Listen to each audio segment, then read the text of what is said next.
is Jose Aldo versus Mark Hominick. Yeah, I'm really. I don't know him. Mark Hominick was a WC fighter. Yeah. And. Well, both of them were Right. featherweight. Right.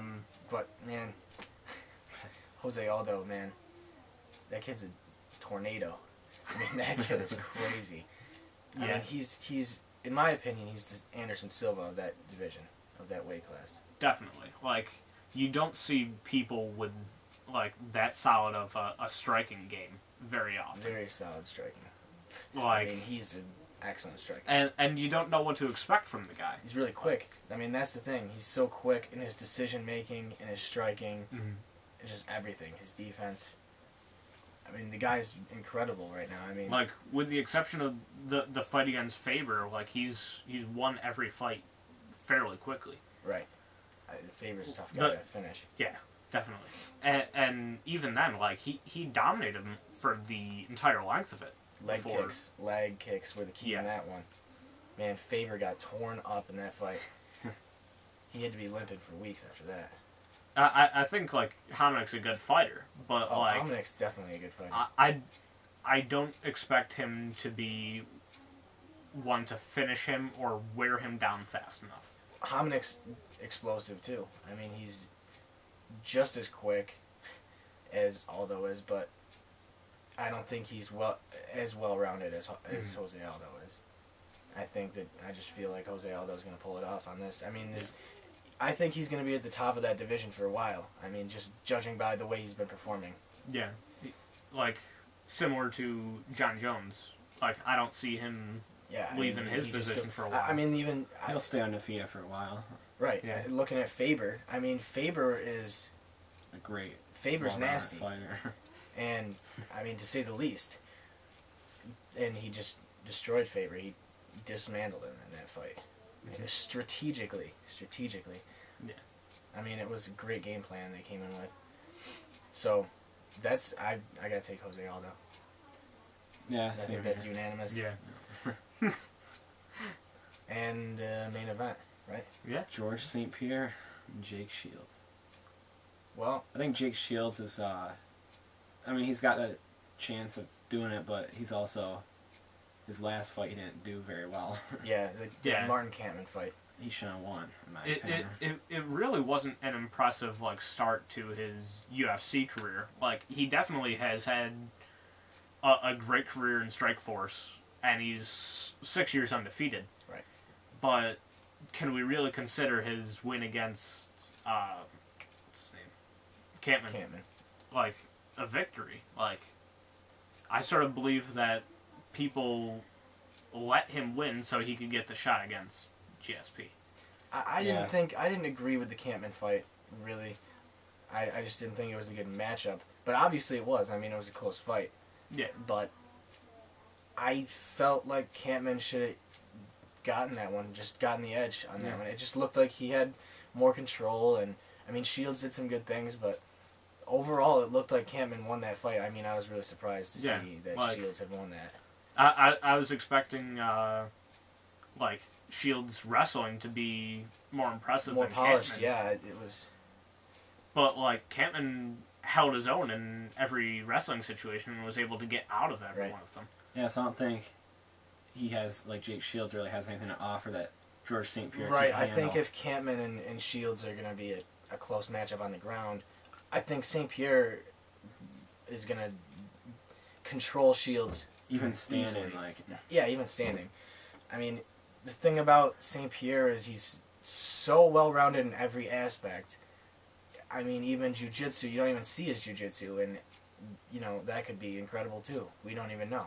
Like George St-Pierre. Like I said, we were talking earlier, and like I said, with Greg Jackson, you have to have good jiu-jitsu. I mean, the guy is, in my opinion, the best coach and best game planner in mixed martial arts. The thing about George St-Pierre is everyone that he, like, has defeated him, he went back and defeated.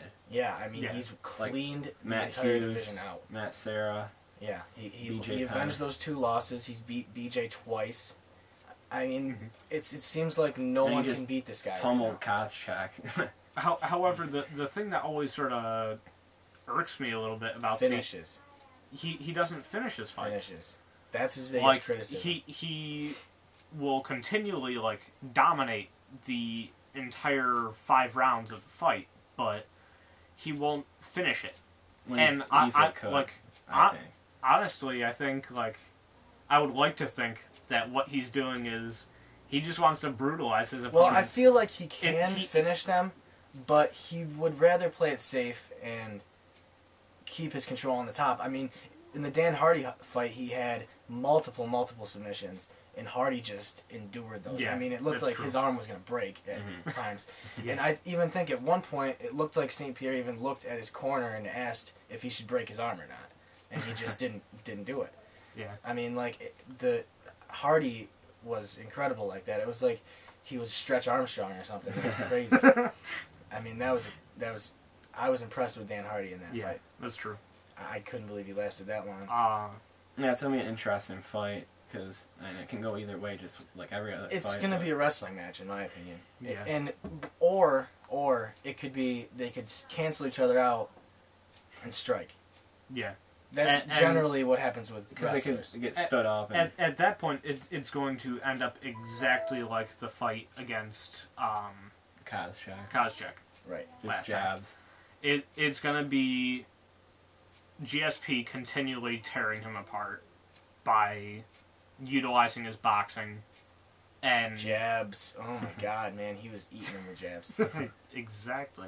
And takedowns too. And his striking is getting more and more impressive all the time. Like if you've seen the pre-fight sort prime of time shows prime time, his training's nuts. It's just he has powerlifting, a little bit of powerlifting, a lot of unique types of cardio, gymnastics.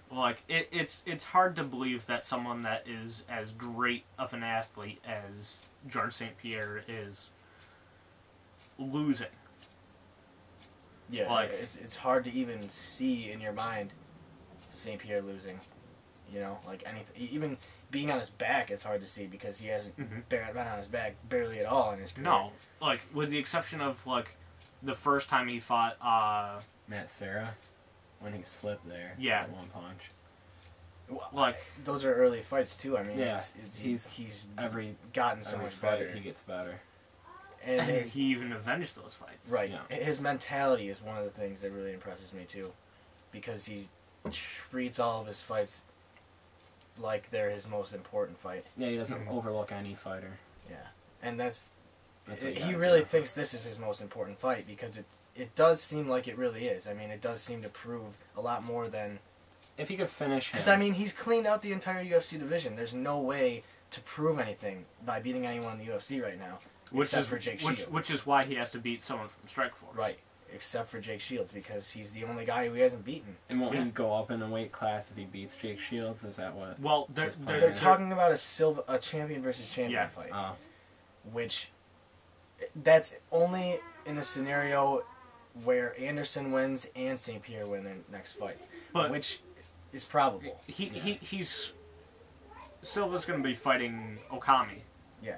And although that should be a decent fight, I still don't Anderson see Silva Okami winning that.